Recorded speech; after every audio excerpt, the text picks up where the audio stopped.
तो चलो साथियों, आज हम बातें करेंगे उन सेंटेंस का जिस सेंटेंस का हमें पैसिव वॉइस बचपन में नहीं सिखाया जाता, जब हम लोग इंटर तक पढ़ते हैं। आपको बताया गया होगा कि फ्यूचर कंटीन्यूअस का पैसिव वॉइस नहीं बनता, प्रेजेंट परफेक्ट कंटीन्यूअस का नहीं बनता, पास्ट परफेक्ट कंटीन्यूअस नहीं बनता और फ्यूचर परफेक्ट कंटीन्यूअस का नहीं बनता। अब मैं आपके सामने दिखाने जा रहा हूं उन सेंटेंस का जिनको टीचरों ने आपको बताने से हिचकिचाए, नहीं बताए। मैं उस सेंटेंस को भी बताया जा रहा हूं।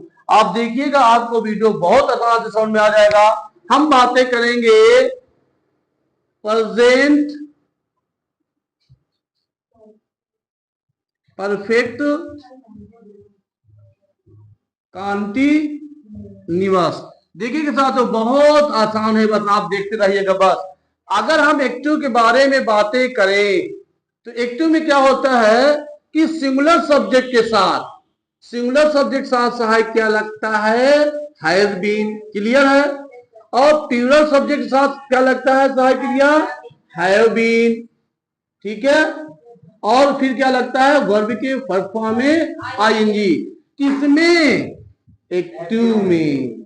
देखिए हम किसने उपस्थित हुए हैं आपके सामने, पैसिव वॉइस बनाने के लिए। तो आप पैसिव वॉइस में पढ़ेंगे, तो आप मुझे पैसिव वॉइस पढ़ाना है ना, तो हम ध्यान से देखेंगे। नजर इधर हुआ तो फिर तुम समझना, समझ में नहीं आएगा कॉपी निकाल लो, किताब निकाल लो, सब पेन निकाल लो, निकाल कर लो, एकदम रेडी हो जाओ। ठीक है? जैसे जैसे हम पढ़ाते रहेंगे वैसे वैसे आप लोग उतारते जाइएगा। हम बातें करेंगे पैसिव वॉइस के बारे में, बातें करेंगे किसके बारे में, बातें करेंगे पैसिव वॉइस में। तो वही सिंगुलर सब्जेक्ट के साथ हेल्पिंग वर्ब क्या लगेगा मेरे साथियों, हैज बीन, वही प्लस बीन। ये देखिए लग गया ना।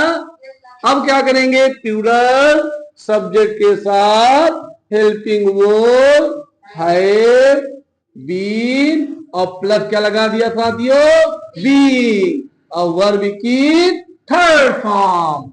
सभी में जिसका सेंटेंस नहीं बनता आप इसमें क्या लगाएंगे, केवल क्या लगा देंगे, बीन लगा देंगे। क्या लगाएंगे, बीन। ये देखिए मैं आपके सामने एग्जांपल भी दिखाने जा रहा हूं, आप ध्यान से देखिएगा। जैसे she has been doing this work since morning. ये देखिए हमको पैसिव बनाना है, तो ये क्या हो गया, मेरा ऑब्जेक्ट हो गया। ये सब्जेक्ट है, ये हेल्पिंग वर्ब है, ये वर्ब है और ये क्या है, ऑब्जेक्ट है। तो पैसिव बनाते तो ऑब्जेक्ट क्या लेंगे, सबसे पहले ला लेंगे। तो क्या हो जाएगा, दिस वर्क आया। सहायक क्रिया क्या लगाएंगे, हैज बीन और फिर क्या लगा देंगे, बीन, और वर्ब की third form done by her since morning. देख लीजिए कितना आसान है नहीं साथ। अगर नेगेटिव होता, हैज हैव के बाद नॉट होता, तो आप भी यहाँ हैज हैव के बाद नॉट लगा देते। अगर इंटरोगेटिव होता तो हम इंटरोगेटिव पहले लगा रखते थे। हाँ देख हम बता भी दे रहे हैं, बहुत सही आपने पूछा। जैसे we have not been learning this lesson for 2 hours।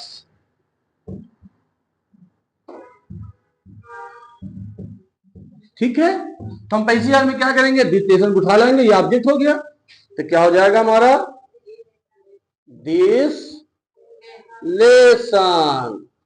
Side क्या लगेगा, हैज नॉट बीन, और फिर बीइंग है ही है, बीइंग से तुमसे कोई मतलब नहीं, यही तो प्रक्रिया है। फिर वर्ब की थर्ड फॉर्म लर्न बाई बायस। बहुत सही, संदीप तो आने लगा। बायस फॉर 2 आवर्स। क्लियर है? अगर मान लो इंटरोगेटिव होता, तो मान लीजिए हैज हैव पहले निकला होता, तो आप पैसिव वॉइस में क्या करते, आप इसमें भी हैज हैव निकाल कर देते। मैं इसका भी एग्जांपल आपके सामने दिखा देता हूं। ठीक है? जैसे मैं लिखा हैव दे बीन, बीन यही रहेगा, ठीक है। Cooked the food since morning, ठीक है। और अंत में क्या लगेगा, इंटरोगेटिव का चिन्ह लग जाएगा।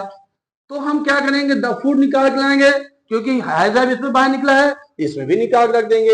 हैज जो अनकंटेबल है ना, इसके साथ तो हर लगता है, अनकंटेबल मीन दैट, हाँ हाँ यहाँ पे आएंगे लगेगा, कंटिन्यूअस है ना, ठीक है। तो हम क्या लगाया, हैज लगा दिया, द फूड, बीन वही रहेगा, और ये क्या लग जाएगा, been, third form, cooked by them, फिर सिंस मॉर्निंग, इंटरोगेटिव का क्लियर है। उम्मीद है कि आप लोगों को भी वीडियो समझ में आ गया होगा। कुछ भी करना नहीं है मेरे साथियों, याद रखिएगा कि प्रेजेंट परफेक्ट कांटी में हैज बीन लगा रहता है, वर्ब के फर्स्ट फॉर्म में आईएनजी लगता है, सेम पैसिव में वही हैज बीन लगेगा, केवल बीइंग लगा के आप वर्ब की थर्ड फॉर्म लगा देंगे। अगर एक्टिव के सेंटेंस में हैज के बाद नॉट लगा है तो आप पैसिव में भी क्या लगा देंगे, नॉट लगा देंगे। अगर इंटरोगेटिव है तो आप इंटरोगेटिव बनाने के लिए उसके सहायक जो विचार सबसे पहले देंगे। और उम्मीद है कि आपको वीडियो बड़ा पसंद आया होगा, आपको समझ भी आया होगा। मेरे साथियों, अगर वीडियो आपको समझ में आता है तो अपने साथियों को भी आप शेयर जरूर से जरूर कर दीजिएगा, जिससे आपके भाई और बहनों को भी समझ में आ जाए।